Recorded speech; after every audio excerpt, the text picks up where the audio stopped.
So hari ni aku nak cerita kat hampa macam mana hiking selamatkan aku daripada kebakaran dan punca kebakaran tu berlaku. So jom. Selamat pagi, hari ni Khamis. Baru je lepas hujan.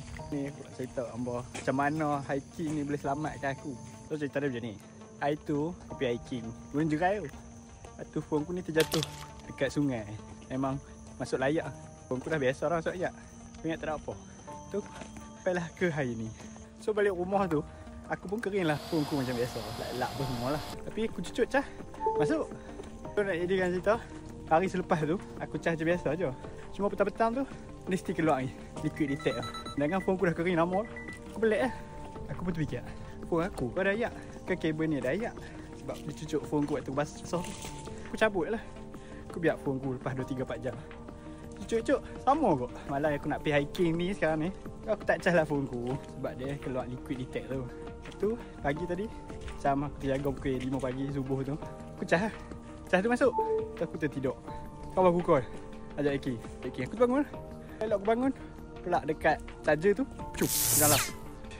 Aku macam ui, aku kalut lah tutup switch. First time aku nampak benda tu menyala kat depan muka aku.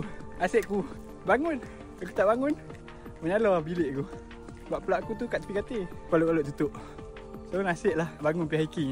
Kalau tak tahu kat pelak tu dah terputus, wire dia pun terbakar. So masa yang sama bukan sebab phone aku jatuh dalam air je. Masa kami balik tu dah hujan. So handset aku memang totally kena air dari awal sampailah ke habis hiking.